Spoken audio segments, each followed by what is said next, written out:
Nesta aula, falaremos sobre as 4 estratégias para potencializar a abordagem coletiva nos grupos. São elas: o planejamento, o profissional exercendo o papel de facilitador, a adesão dos participantes ao grupo e, por último, o uso de tecnologias de comunicação. Vamos lá? Começaremos pelo planejamento do grupo. Planejar é esquematizar as atividades que serão realizadas considerando tanto a organização quanto a tomada antecipada de decisões. Na APS, as atividades coletivas devem ser planejadas pelas ESF e equipes de AB e pelo NASF-AB de maneira colaborativa e interprofissional, conforme a demanda do território.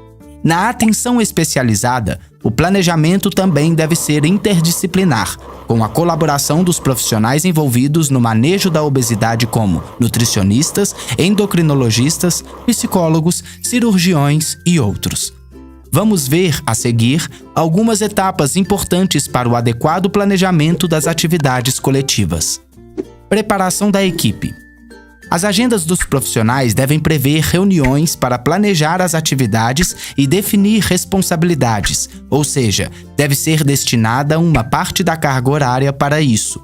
A qualificação profissional dos facilitadores também é importante e deve ter horário reservado, sendo realizada continuamente. Registro e divulgação do planejamento.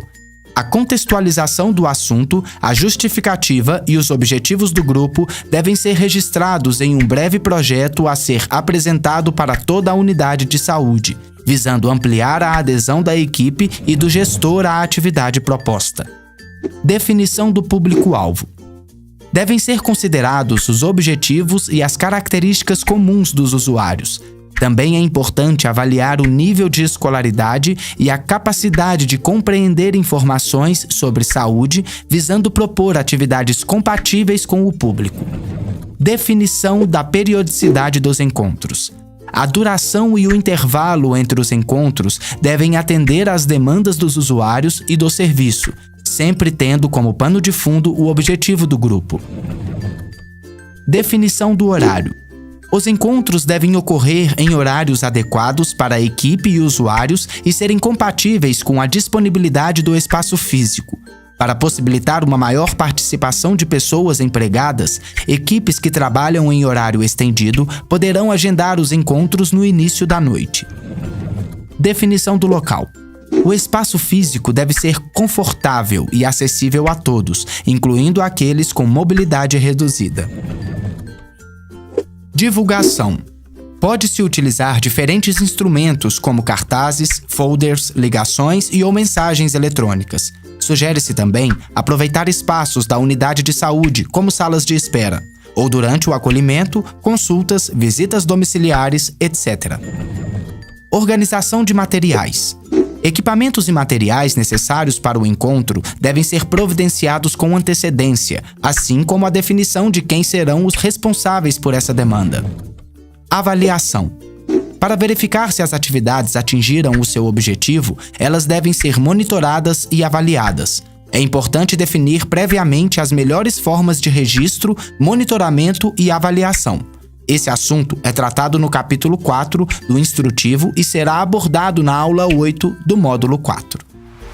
Você pode consultar outras informações úteis para o planejamento dos grupos nos capítulos 3, 4 e 5 do instrutivo Manejo da Obesidade no SUS, volume 1, Abordagem Coletiva, e no seu Caderno de Atividades Educativas. A segunda estratégia para potencializar a abordagem coletiva de grupos é entender o profissional exercendo o papel importante de facilitador para a efetividade das atividades coletivas no manejo da obesidade. São múltiplas as características que podem contribuir para o sucesso do grupo. Veja a seguir. Acreditar no potencial das atividades coletivas. É difícil dedicar e se comprometer quando não há confiança no trabalho.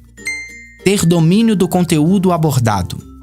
Exercer a escuta ativa, inclusive da linguagem não verbal, acolhedora e empática, atentando-se às necessidades dos usuários. Despertar confiança. Ter capacidade de integração e síntese.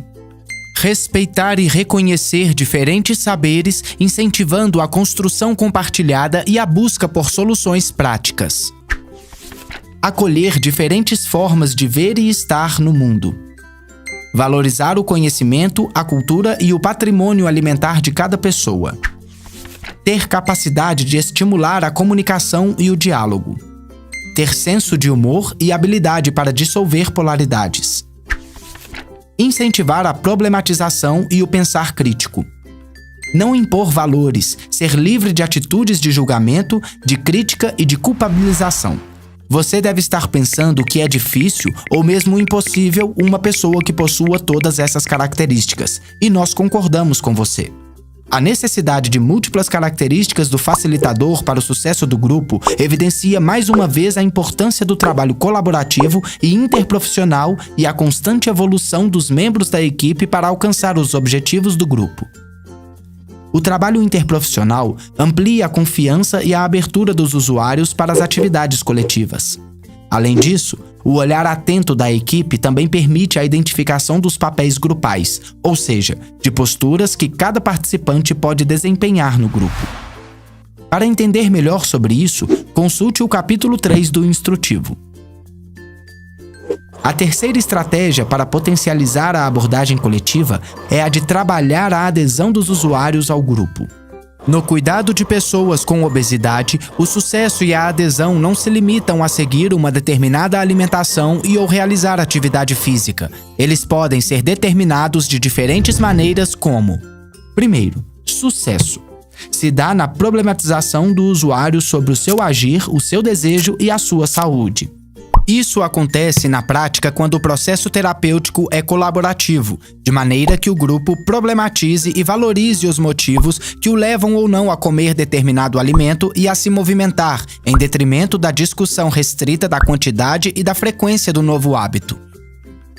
Segundo, adesão. Ela aumenta quando os encontros potencializam o agir autônomo e contribuem para que o usuário queira, além de estar ali, retornar no próximo encontro.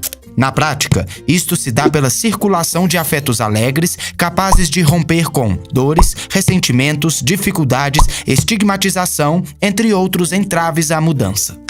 Como dissemos, as mudanças de comportamento acontecem gradativamente e o usuário deve entender isso, evitando estabelecer metas irreais que podem desfavorecer a motivação e a continuidade do tratamento. Outra questão importante para a adesão aos grupos, já contemplada na intervenção proposta pelo instrutivo, é o desenvolvimento de atividades baseadas em teorias que abarquem as diferentes necessidades dos usuários.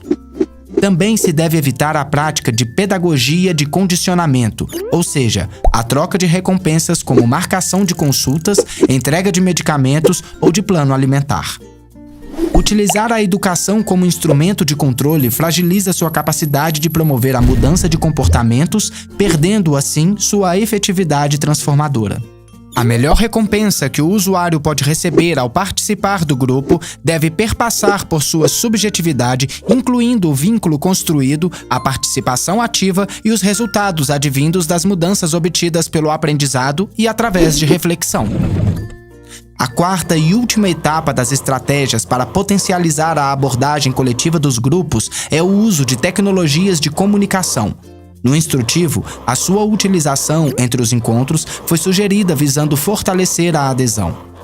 Apresentaremos, a seguir, algumas possibilidades tecnológicas para o desenvolvimento dos grupos.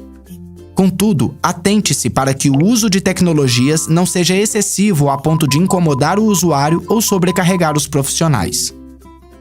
Temos de aproveitar o avanço da tecnologia e a sua disponibilidade à população para alcançar os usuários, estreitando relações e dinamizando a comunicação. Podemos enviar lembretes de consultas individuais, atividades coletivas, reforçar o que foi pactuado nos encontros e assim ampliamos a efetividade e adesão das intervenções. Parabéns, o convite ficou bem legal. O uso de tecnologias de comunicação é efetivo desde que tenha como função auxiliar as ações presenciais e não as substituir. Veja a seguir um exemplo que deve ser evitado. Olá, grupo. A atividade foi cancelada e será substituída por um vídeo. Estou encaminhando para vocês um link com palestras sobre dietas da moda. É sempre importante lembrar que o uso de mensagens de texto é limitado à população alfabetizada e que possui telefone celular. Para usuários que não leem, mas possuem telefone, a ligação ou mensagens de voz podem ser alternativas.